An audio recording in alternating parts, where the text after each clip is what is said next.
Hi, Tiffany. Hi, Kat. How you doing? Woo, I'm feeling mighty burnt out, but that's all Yeah. right. Well, okay, I will say if you're feeling burnt out, the way through is not through. It is down, right? Very The way true. through is float, like don't push. So that Yeah. would be my advice. Like your body is telling you, I'm going to shut you down physically if you don't listen to me. And I Yes. know that there's no escape. I know that, like, when your doctor's like, oh, just reduce stress, you're like, sure, give me $1 million. Or, you know, fix our healthcare system or Mm. turn off the news. But yeah, No, it's true. That is very good advice. Because, yeah, sometimes my brain's like, I need to push more. It's like so stupid. don't hustle, nap, Yeah. sleep, recharge, sit Yes. in your beautiful garden. Yeah, I actually just went out tonight because I needed garden time, Perfect. and it's glorious. Yeah, that's the best thing for you. Yeah, it's so great.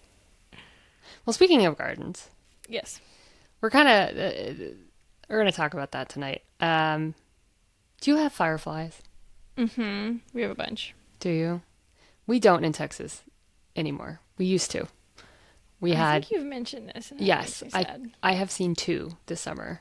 10 years Whoa. ago, 20 years ago, 30 years ago when I was coming to Texas in the summers, you could just see them, and in wooded areas they're more common. But this is another thing you may have noticed. If you have driven across the country, any country, in the US, Europe, Africa, anywhere, in the past 10 years, you may have noticed that you haven't had to stop to clean your windshield very much. I have noticed this because I used to drive back and forth between Austin and Albuquerque. It's about 600 miles. When I was growing up and we drove between Albuquerque and Texas, it was about, 16 hours, and definitely the windshield was disgusting. That is no longer the case. Yeah. So it sounds like a nice problem to have, right? Like, Hmm. windshield's clean. But it's actually super, super scary. Yeah. Um, the implications of insect decline are not great for life on our planet. All life. All life. So this week, we're going to talk about what do insects actually do? Why should we be worried about that clean windshield? And what can you do about it? So let's dive in. Welcome to Greening Up My Act.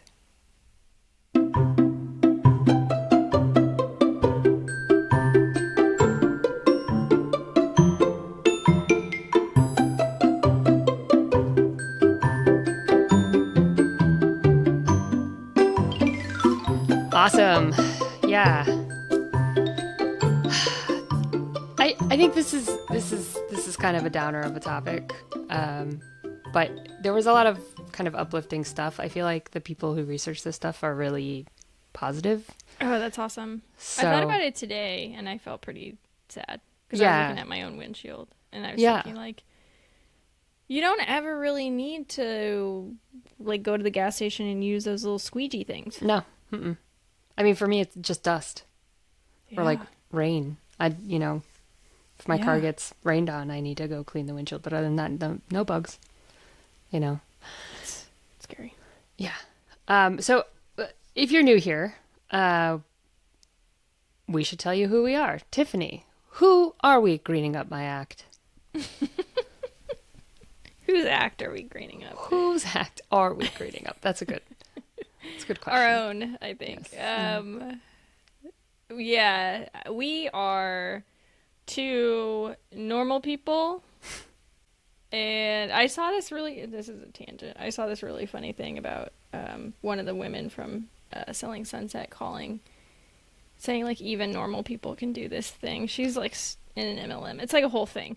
But Wow. it's like she actually said like the normies, so like the normal people. It's like, Did oh you my hear my God. narcissism? That's not even covert narcissism. I think I'm better than you. Yeah. Wow. Okay. Yeah, but here we are, the norms. Yes. The And Dorbies. also we both have marketing backgrounds, so we're not doing it so much this season, but we often like to look at like different products and their marketing and how they're marketing their what we call green hooey at us and trying to convince us that they're saving the planet. Mm-hmm. Yeah.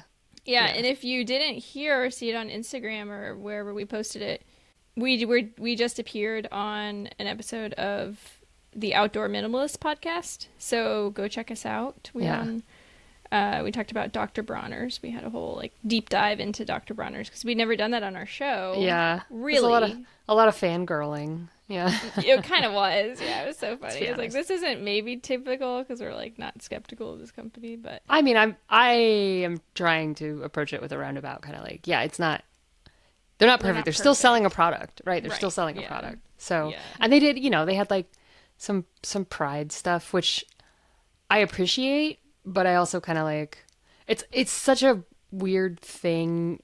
If Target and Walmart can pride wash, during Pride Month, Oh, I did see that on their bottles actually. They made their bottles like rainbow. Which okay, I cannot speak from out LGBTQ people about how that makes them feel, if that makes them feel supported. I can talk from I am bisexual, and I'm sorry to out myself on this podcast. I have a boyfriend, and I don't live like somebody who's out as a bisexual.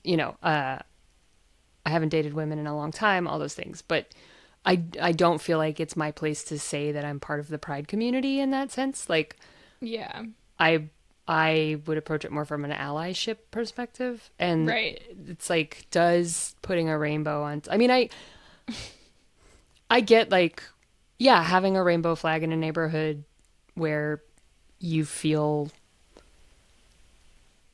shunned or dishonored is as a I mean, that could feel good, but I don't know if like a company trying to sell you pride washed products, and I'm calling it pride washing, like rainbow wash. Yeah, it's true. Yeah, it feels dishonest, No, I get that. They do have a pretty good history in terms of like, pride stuff, and they had like, not that this matters really, but like blog posts about like the trans movement, and yeah, I mean, they're like pretty openly. So they're legit. I hope. Yeah. At least they're good at appearing so. I mean, yeah, like we don't know them personally, but it just feels like this is a weird year where like even one of the companies I work for, we're like, do we put up a pride statement, or is it like, I hope you know by how we live our values that we're right. But again, yeah, do you have to stand up and say it out loud with a sticker on your product? Or, it's like, what's the line? Where do you, anyway, yeah. And I think we talked about that in the podcast too, to some extent with Meg and the Outdoor Minimalist, that like, Dr. Bronner's jumped ship on their B Corp certification, and it actually makes you kind of question if B Corp is legit, and that the same thing can happen with sustainability. If all of these companies are doing it, does that really? It's so cynical at that point, right? Like if Walmart gets a B Corp rating, or whoever, a giant corporation that clearly cannot be sustainable. If ExxonMobil gets a B Corp certification, like, what does it mean anymore? So I think it was like Nespresso had one, God. And Unilever. Yeah. So it's like, okay, so so Dr. Bronner's was basically like, peace out. We don't want this anymore. Yeah, I don't want to be part of that club if the club's name is sullied, and so I get that. So we're in an interesting time, from declaring your beliefs as a company to walking the walk to what is the line when it stops being real and starts being cynical. Yeah, and there's also the question, like, should that be a company's job, right, or like role in society, right, should to make that us feel better too? Company, or should it be people? I don't know. Our company's people, apparently. I guess that's according to Citizens United, right? Yeah. So if they can pay the bills of our political leaders, then maybe they should have to declare where they stand on gay rights, and Yeah. I don't know. I don't know. It's really interesting. What a weird dystopian time to be alive. Seriously, it so is. So anyway, all the bugs are dying, and we're all gonna die in flames. No, I'm just kidding. Let me talk about my sources. Okay. Okay. You found me quite a few of them. So I have NPR. The Friends of the Mississippi River had a really good, they're a conservation um, nonprofit. The Penn State Huck Institute of Life Sciences, I had 2 articles from them. And the Oklahoma State Extension had some info about beneficial insects. And then UCIPM, I didn't look up what that means, but the Huck Institute linked to them, and it's a list of pesticide ratings for whether or not they're bad for bees, basically. Oh, interesting. So like bug safe, Only not bug bees, safe. though? Yeah. I didn't go too deep into it, but Yeah. but they're like check to make sure that the pesticide you choose only does the targeted bugs. And Oh, right. It's not broad spectrum or whatever it's called. Yeah, here's the ratings. So It's broad spectrum might be like that's SPF. SPF. Whatever. but it's a good metaphor, I think. I said I was burnt out, so my brain Yeah, is not yes. working. Just speak gibberish and I'll translate. The burned out gibberish translator. It's fine. It's fine. Okay, so what are we talking about tonight? Like I said, bugs. Yeah. Namely, why are insects important? What is causing them to disappear? Not going to bury the lead there. They are disappearing. What does it mean? And what can we do about it as little normies, right? Yes. All right. So first off, why are bugs important? Bugs are the most successful genre of animal on the planet. So there are nearly 1 million known species, and they are in every habitat on the earth, including Antarctica. There are bugs in Antarctica. Wow. They have very good reproductive skills generally. They're just ubiquitous, literally. So most people only think about bugs when they're like bugging us, right? That's why we call them bugs, or perhaps the word bugging came from the word bug. But mosquitoes bite us and spread disease. Flies annoy us and spread disease. Ants feel gross. Bed bugs are icky, right? I have generally had arachnophobia most of my life until kind of recently. Yeah. That's interesting because we kind of switched these around. I think we were going to talk about the fear of bugs this week. Yeah. But we switched them. But I want to hear about that for next week. That's okay. I don't know. I can't, but like gnats are annoying. Bugs are bugs. They bug. They bug us. So it ends up insects play a much more crucial role in the world's ecology than just annoying humans. I think I've brought this up before. Have I told you this? I had a dream that I was at the pearly gates and St. Peter or whoever was questioning the people in front of me to check off some boxes to make sure they could get into heaven. And he asked, "Can you name every ant that you killed?" Wait, that was your dream? That was my dream. Like name them by name? Yeah. Jeez. Every ant you ever killed. Anyway, I think about that a lot, about how we just kind of take bugs for granted. Yeah, we totally do. Yeah. If you had to name every insect you killed, how differently would you live your life? To get into heaven. I don't know if the alternative was hell, or I don't know what it was. But anyway, so here's what insects do in the world beyond annoying us. Number 1, they're pollinators. Yeah. Bugs, other than bees, also spread pollen from one plant to another. This is the only way that fruits and vegetables happen from flowers. I mean, there's root vegetables and things, but if you want a plant to fruit, pollination must happen. And bugs are really good at it. Some of them are so specialized they do it for individual plants based on their species. I mean, yeah, we talked about the squash bee. Yes, the squash bee. There's I think I talked about this too. There's a garden in Santa Barbara that I visited, and they have ancient palm trees there that the beetles that pollinate them are dead. So these trees can't reproduce ever again. Whoa. So the beetles have gone extinct. Like, whoa. Anyway, butterflies pollinate. Butterflies pollinate. Even just wasps, bugs. Any bug that flies can, and any bug that crawls on plants can too. So not as efficiently, but they all can. Yeah. So pollination is vitally important to the existence of the human race and any other animal on the planet. Okay, so some statistics.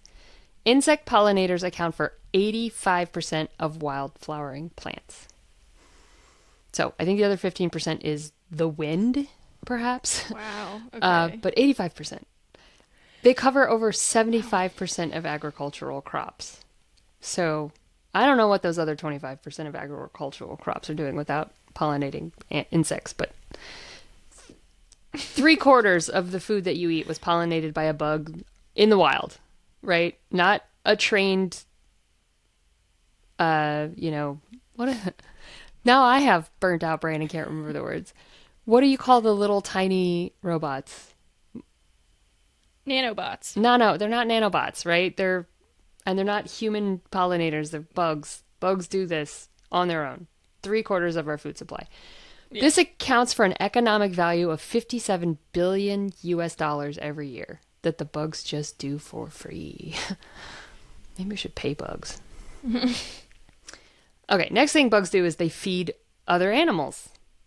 Like, Yes, that's a big one. yes, birds obviously eat bugs. Fish also eat bugs. Bats eat flying insects. Cicadas are basically ground food for deer, rabbits, squirrels. Any woodland creature just eats cicadas every time the brood comes out every 13 years or whatever it is.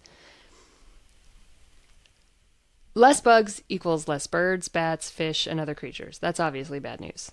Yeah. I don't know if you ran across this, but that was one thing I read in that Bringing Nature Home book that I referenced earlier this season. I don't remember which episode.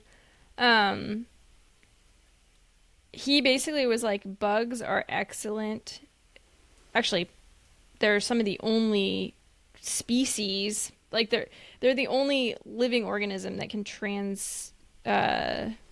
basically turn plants into protein. Wow. And yeah. other animals that Can't do can't that. eat plants can eat the bugs. Right. And get protein out of it. That's wild. I hadn't thought Isn't about that. it? So, like, if we don't have bugs, animals that can't eat plants, like bats, maybe Yeah. can't. I don't know. I can't. Anyway, like, they're really high in protein. They're actually more protein than, like, beef. Right. So, Yeah. yeah, it's kind of interesting to think of it that way because, What a gift. right. Yeah. They're essential. Yeah. I mean, I've spent some time in Mexico, like Oaxaca. It's very normal in other parts of the world to just eat insects. And that's a Yeah. major source of protein. Ants, beetles, scorpions, spiders. Have you ever tried them? I've had the ants. Yeah, they're just kind of earthy. Okay.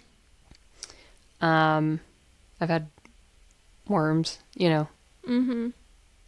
They're a little crunchy, but Mm-hmm. they just kind of taste earthy. I mean, I'm not going to like pick up a handful and eat them like a snack. Right. I have issues with legs. I'm a real What? sissy. Why? I don't know. So great. I'm just being. Yeah, you're like getting stuck in your teeth. You like little ant legs in your teeth. But yeah. Okay. So yeah, ants are food. Bugs are food for so much, and that's part of the reason that they produce so prolifically. Is to replenish they're like nature's candy. Yeah. Sorry, vegans. Yeah, and like one other thing I was learning was that birds, like 95% of birds, don't actually eat birds. Use like bird seed or seeds to feed their babies. They use. Or they have to feed them. caterpillars Yeah. or worms. Yeah. Or moths. So Yeah. yeah. So like, even if we have a bird feeder out, I think I said that maybe on my bird feeder episode, I don't but- remember that part, but that okay. Yeah. Aside, I was going Yeah. to save this for your episode, but we have had quite a wildlife documentary going on at my house. The mimosa tree out back has had 2 birds' nests in it: a dove, a white-winged dove, and cardinals. Okay. The white-winged dove is still just sitting up on her nest. I don't know if she's hatched anything yet or if she's laid a new round because as far as I could tell, she had abandoned it 2 weeks ago. The cardinals, on the other hand, have hatched. Oh, whoa. And at least 2 of them have fallen out of the nest because they have appeared on my patio with Archie spit all over them. And I forced Archie to drop one this afternoon I was like, drop it! And he ran under the table, and I was trying to get Ada, and the bird was still alive, and then Ada took it away. So they killed a baby cardinal. But there was a third one on the ground this evening, and all of the wildlife rescues are closed. And I'm like, should I put it back in the nest? I don't think so. I think it's a fledgling, not a nestling.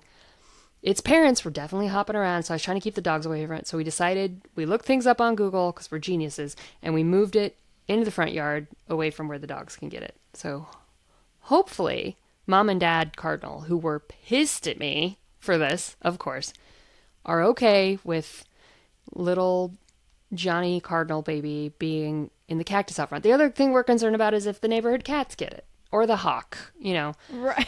So we just moved it on the other side of the fence. And we think that the reason that they picked to nest in this tree is because there's a neighborhood hawk that will sit on the fence across the way and just tear apart doves just as they're alive. It's horrifying. My neighbor sent me a video. And our dogs keep the cats and hawks out of the yard. But the problem is when your fledgling babies fall to the yard and my dog decides he wants to bring it in the house. So we're like, well, do we just keep the dogs cooped up for the next 2 weeks? No, can't do that. Yeah, that's tricky. Archie would have a panic attack. So we moved the fledgling, not nestling. If they're nestlings, apparently, if they don't have feathers and they can't hop around, you put them back in their nest. Okay. If they're fledglings, they have feathers and they're learning to fly. They're learning to fly. Move it, apparently. Okay. I hope that's right. I contacted several wildlife rescue organizations, and if they call me tomorrow and I just killed the last baby cardinal, I'm going to be so mad because these cardinals are cool. But they were dive bombing me as I tried to rescue their baby. Oh my god. Or just chirping, they were pissed. That's so anyway, crazy. Next week I'll tell you about the possum or the dead squirrel. So we've had great. quite a week of wildlife in my house. Every day we're like, what's next? What's next? Oh my gosh. Anyway, okay, so other things insects do. We'll come back to this. They break down detritus, waste, and feces. Dung beetles, obviously. Carpenter ants, carpenter bees. They break down trees that have fallen. Maggots from flies eat dead flesh. They won't eat live flesh, which is fascinating. Which is nice, thank God. Yes. So you could actually, if you had an infection. Can you imagine if they did? Well, okay. The screwworm. Oh. Have you heard about the screwworm? Is that the meat thing that's coming here now? It's the New World screwworm, and it has come back to Texas probably because Doge canceled all their funding for it. I haven't heard anything about it in the last 2 weeks, but it is terrifying because they burrow into wounds as small as a mosquito bite in any mammal. They can get into animals' genitals, any wound. Apparently, they really love calves' new umbilical cords when cows are born. Oh, no. And they burrow in and they just eat the creature from the inside out, basically. So now in Texas, we're having to does the dog have a mosquito bite? Does it have, you have to watch out for this shit. So anyway, but maggots from houseflies only eat dead flesh. So you could actually have maggots. If you had an infection in the Middle Ages, they would put maggots on your skin and they would only eat the dead part and fall off. And that was actually a really great way to deal with infected wounds. Yeah, totally. Crazily. Anyway, they do that. They clean up. It's great. Mm-hmm. Other major thing bugs do is they control other bugs.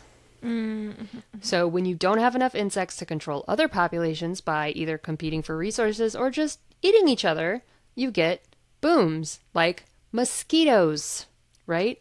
Ooh. Dragonflies eat mosquitoes. If you threaten dragonfly habitat, you get mosquito infestation. You told me that. Lacewings eat aphids and mites. Okay. Ladybugs eat aphids, mealybugs, spider mites, and scale insects. Spined soldier bugs eat caterpillars. Praying mantises will eat any bug they can catch. Paper wasps eat caterpillars. Spiders not only catch flying insects in webs, but some of them hunt on the ground. They take care of each other, in that sense. The tarantula hawk eats tarantulas. Right. Mud daubers, which are scary-looking wasps that don't harm people, they kill spiders and eat them. There's a whole perfect balance. But when you threaten just one bug species, throws Right. everything out of whack, and then you get swarms of mosquitoes in the summer. Right. That makes me really want to build a small pond in my backyard. I've had this craving for like 2 years for the dragonflies. For the dragonflies, but they'll also attract mosquitoes. You gotta watch out for that. But fish eat mosquitoes too, Yeah. so you can Yeah, get I koi. wouldn't be too worried about that, but We have a huge mosquito problem in Texas. oh, I've never had. I don't know why mine's not too bad in my around my house. There is a lake like right down there, so I don't know if that attracts dragonflies. I don't know. I don't We know. just any standing water that's left for more than a day. It could be a tablespoon. Mosquitoes, because it's hot here, so they don't die during the winter because it doesn't get cold enough. So Gross. anyway, I think now is a really good time to take a break, and then we'll come back and talk about what is happening to bugs. Perfect.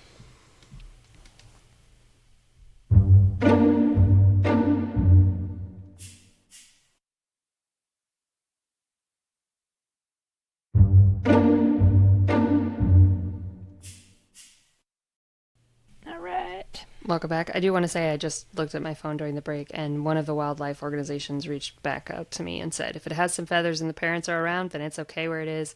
If you need to move it a yard over so it's safe, you can do that. So, I did Okay. good. Cool. Nice. Yeah. Whew. I hope it's fine. Yeah. All right, so we're talking about bugs, not birds. But, so what is happening to bugs? And I already told you this, but in spite of the wide variety of bugs that are out there, and there's still a lot of variety apparently, and their sheer numbers, there are fewer insects every year, even in places where humans aren't actually living. Okay, so this NPR article you sent me quoted a study that they from the journal Ecology, where they took a remote meadow in Colorado and measured bug levels every year between 2004 and 2024, so 2 decades.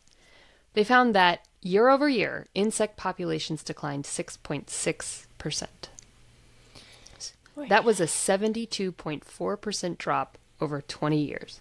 Oh my god. This was a remote meadow, no cars, no human buildings, no Right. asphalt. A 2019 analysis found 40% of insect species are threatened with extinction. 40%. And then a 2020 study from Science found there was an average 9% per decade decline in earth insects and 11% decrease in water insect or increase in water insects, aka mosquitoes. Although variability was still good across the over 1,600 sites that they monitored. So there was a variability, but mosquitoes were up, ground insects were down. And a Western German study recently showed a 75% decline over 27 years at 63 nature reserves in Germany. I believe in Germany. So why does this decline in insects matter? To put it bluntly, we're all going to starve to death, basically. Right. A National Geographic article, a researcher at the University of Sydney in Australia was quoted as saying, if we don't stop the trend, entire ecosystems will collapse due to starvation. Not just humans. Also, bird populations are declining, especially among birds that eat insects. The reason I brought up that cardinal story from earlier is because I watched the daddy cardinal swoop into the air and grab a bug and feed it to his baby. Okay. They are, again, feeding bugs to their babies. If there aren't bugs to feed the babies starve to death. And there's no new generation of birds. Right. Ta-da. Okay. Ta-da! God. So Yeah. sad. So the big question is, why are all the bugs going away, right? It's kind of obvious, I think. It's pretty straightforward. Human intervention. Causing insect declines across the planet, not just where humans are located. So the list, we can say, is loss and fragmentation of habitat, usually due to agriculture and farming. Pollution, especially light pollution, which you're going to talk about. Microplastics, synthetic pesticides, pathogens and parasites that harm bugs, often due to globalization, that are brought from other places. And the big one, climate change. So that NPR article the reason they pointed out that this was happening in a remote meadow away from, you can't say that it's because humans have taken over and made this into a farm or put roads down or Yeah, that built is really buildings. fascinating. Warmer summers appear to be the problem around the world. Ah. This is why even remote areas are seeing insect declines. It's not a direct impact like water or land, right? It's just that one summer is too warm for the bugs to live through or reproduce, and they don't rebound the next hot summer. Oh my god. So they're just not coming back. That's why we don't have fireflies in Texas as much as we used to. We just had one of the hottest 4th of Julys in memory. And they are saying this is the normal you should get used to. Oh god. So the article from FMR also said that pesticides, especially neonics or I can't say this word, neonicotinoid pesticides, are likely causing a lot of insect decline. So these pesticides are like a wonder drug for farms, but they are systemic. So they aren't just on top of the plant, they go throughout the whole plant, right? So the entire plant becomes poisonous to bugs. If a bug eats any part of the plant, not just the fruit or the, leaves, anything, the bug will die. These pesticides can also stay in soil for 5 years or longer, even if you stop using them. And they can be taken up by plants that weren't initially treated with them, obviously. Yeah. And then there's runoff, which is always a concern with pesticides. They affect water insects and fish. Wow. So all of this is scary stuff and bad news. But as always with conservation websites, they have a good list of things you can do. So let's talk about what can you do about declining insect populations. Well, we always say don't panic. Don't panic. Panic a little internally and then channel your rage into doing something about it. Mm-hmm. So first of all, start thinking about insects in your world. Starts at home, right? You don't probably own a multinational corporation that poisons insects, but you can keep bugs in mind in and around your home. Number 1, landscape. Landscape for your pollinators. Plant native plants. Mow less, or at least set some part of your yard to grow more wild. And try your best to keep invasives under control. You do that a lot. You've got pollinators. Yeah, can I tell you something cool? Yeah. The other day, to sort of lighten the mood, the other day we saw a butterfly on our screen, and I'd never seen it before, and Charlie was like, she went and grabbed her little, like, she's got this big pamphlet Butterfly thing. pamphlet? I Yeah, love it. different kinds of butterflies, so she went and grabbed it and was like, which one is it? Which one is it? And we think it was the red admiral, which I'd never seen before. What a cool name for a butterfly. I know. They all have really cool names. It's kind of crazy. And it survives, or it eats nettles. Oh. Isn't that interesting? Which you were just talking about how we could eat nettles. Yeah. Yeah. And I was like, damn, I need to plant some nettles. Yeah. I don't even know where to get a nettle. If anybody knows where to get a nettle. Do they sell them at nurseries? I don't know. They Let might. me know. Find a good contact me. A locally based nurse. Yeah. Yeah, because I'm like, I want to feed this thing. Because it was so pretty. And Charlie was so excited. It was awesome. I love that. See that, maybe it came to your garden because you have. Yeah, maybe our neighbors have nettles in their woods, like on top of or underneath all the honeysuckle. I don't know. Maybe. But yeah, like we pointed out a couple weeks ago, the reason you want native plants is because native insects only can eat those native plants. They have evolved to only eat those things. They will starve to death if you just have pretty, beautiful English rose garden, Right. So, yep. The next tip is to introduce foraging and nesting spaces to help reduce habitat loss. So we talked about bee hotels several seasons ago, and you talked about them. That's great for wood bees. There's also sandy or open areas for ground nesting bees. Mm-hmm. And if you live in an apartment, do put potted plants out. It's another reason to have potted plants. Insects need more habitat, especially in cities. Yeah. I feel like I keep interrupting, but No, go please. This is great. this really cool video, and I don't remember. Did I tell you about this? About the little bees that were in my like stalks? Yes. Oh yeah, and I Yes. got the video of it, and it was so Yeah. cool. But it's like even just like, yeah, like stalks, like cut your hardy. Cattails or whatever. Yeah. Yeah, this was like a kind of hibiscus, but like just yeah, just cut it, let the bees do their job, and that's Yeah. their house for the winter. It's That's awesome. That wouldn't take up that much room. no. That's so cool. Okay, we talk about this a lot, but quit using pesticides. Just stop. Use multiple non-chemical methods. So try cinnamon or cayenne pepper. Try baking soda and vinegar. Try Castile soap. So Dr. Bronner's mixed with some baking soda is a great deterrent. Won't kill the plant, won't kill the bug, just makes it not tasty for them. They don't want to eat it. If you're growing vegetables or something. Otherwise, kind of maybe let the bugs eat the plant, you know. I know there are invasives that might eat your plants that you don't want, but or invasive bugs. But for the most part, just let the bugs have their habitat. They'll figure it out. Yeah, and do like what's it called when you Yes, plant co-gardening, co. God, my brain. Dude, I wish mine was any better. It's not cohabiting, but you know what I mean. Yes. You plant things that are friendly next to each Yes. other. But anyway, like my nasturtiums next to my beans, Right. the slugs go after the nasturtiums. Exactly. And they get their food, but they don't. So far, haven't eaten my beans. So. Right.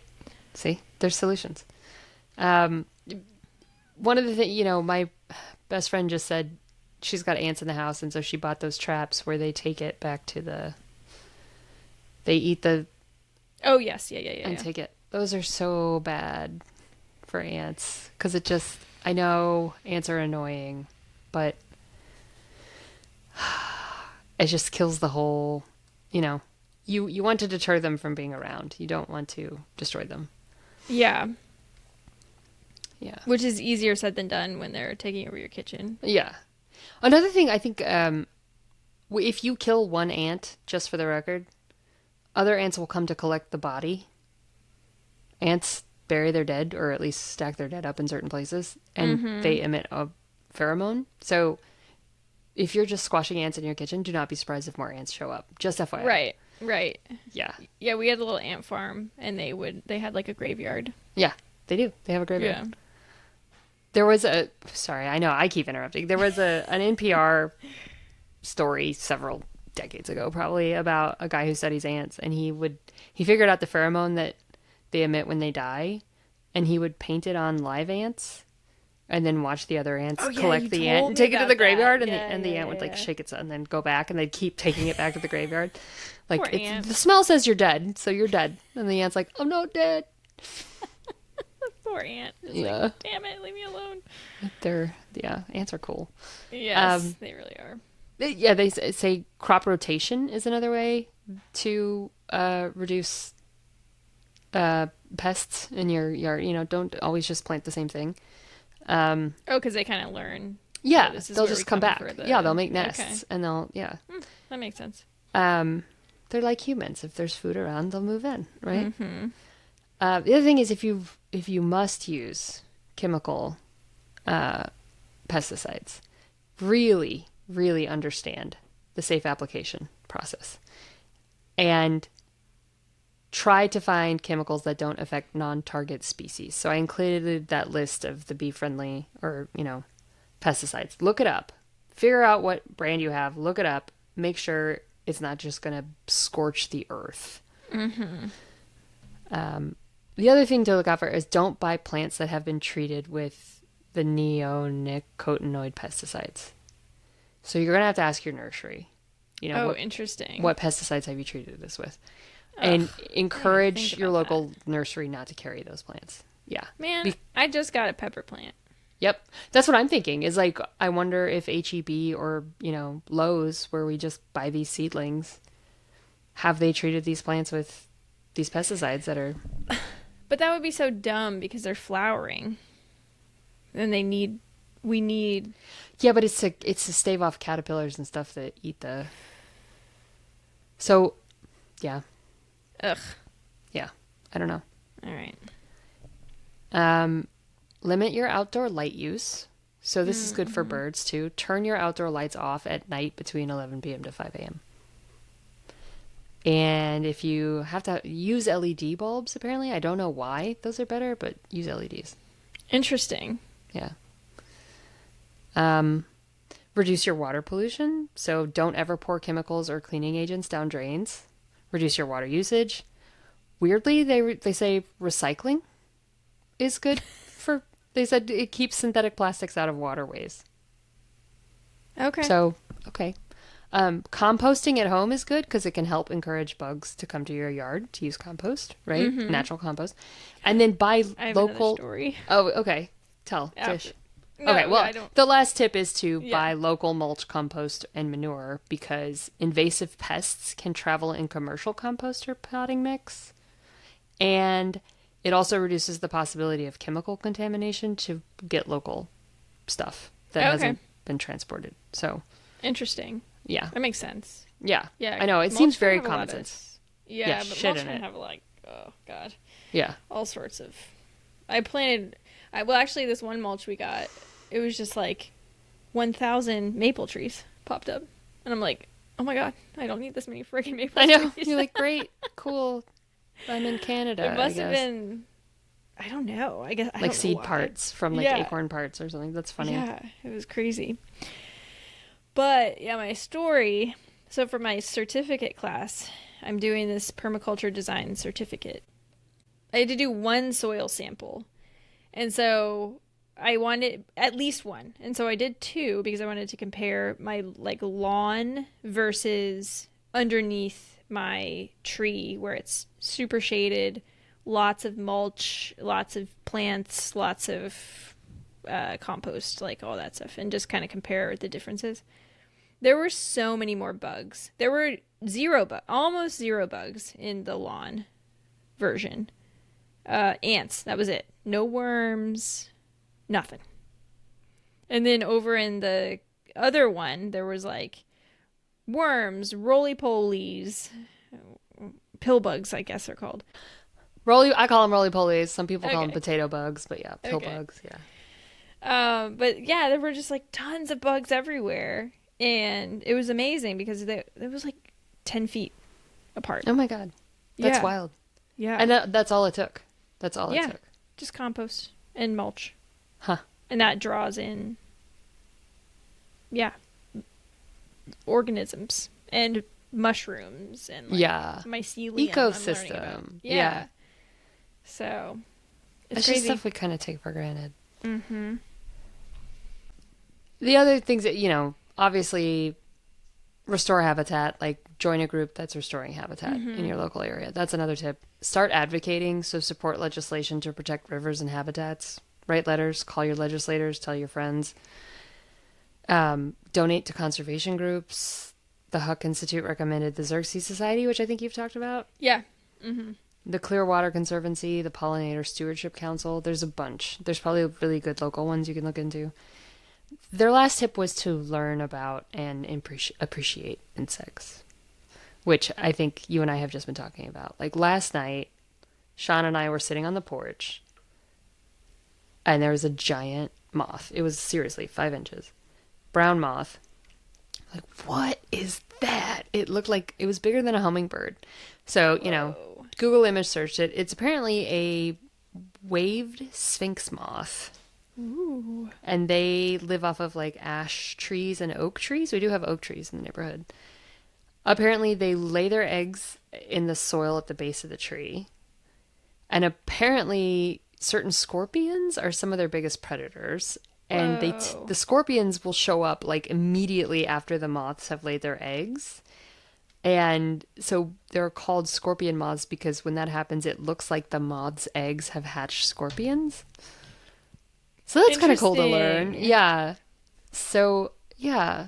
And like some of those, some of the bugs that they were talking about, like, I've seen them. The spined soldier bug. When you see a picture of that, you'll be like, oh, yeah. I just thought it was an ugly bug.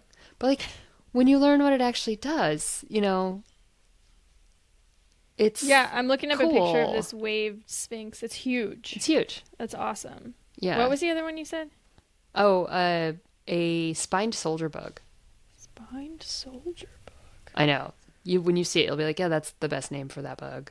Oh. Are these invasive? Because they are all over my freaking yard I don't think so. and my Let's look. house. I don't think so.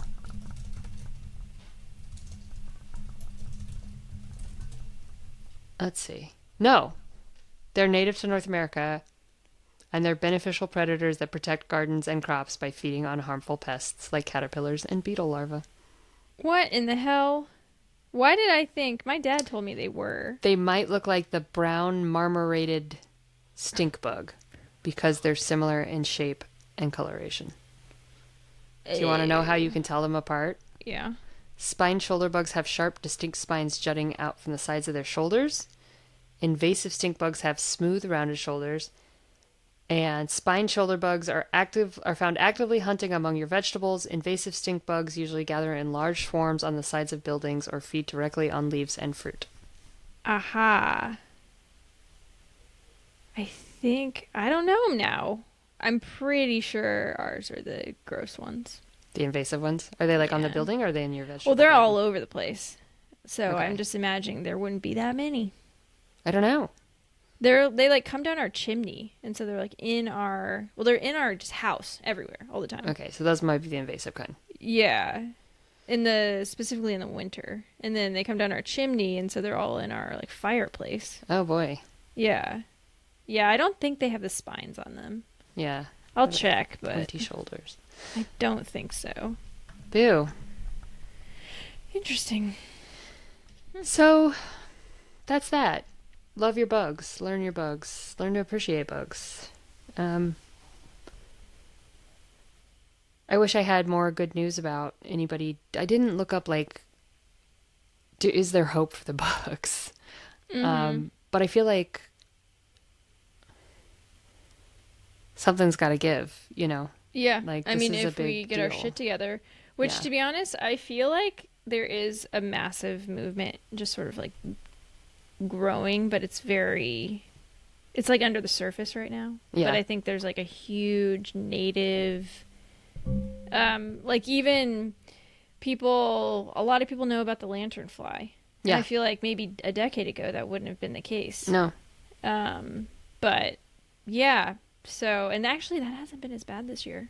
I think the birds are starting to eat it. I Well, haven't now looked it up, but I've only seen one, which last year I saw. Oh.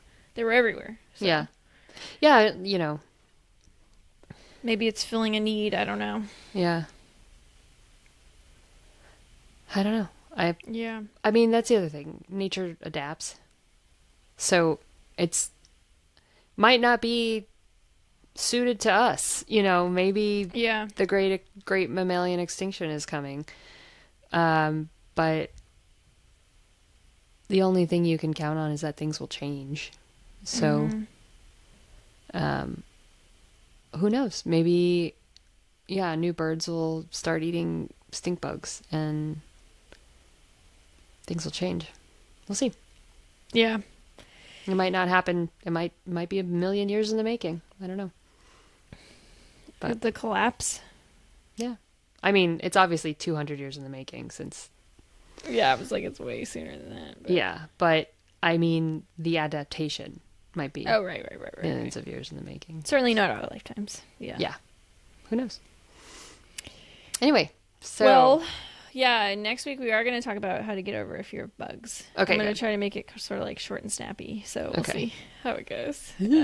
That's good, because that's what. Now that you know that bugs are important, let's get over it. Yes, so if you're afraid of them, which I think sort of is natural human response, I have ideas on how to. Okay. I have read that it might be cultural. I think fear of spiders might be cultural. So that's interesting. That to think is about. interesting. Yeah, because fear of snakes is natural. I don't know. Yeah, anything that can We'll talk kill about you, typically, we're supposed to be afraid of. But Right.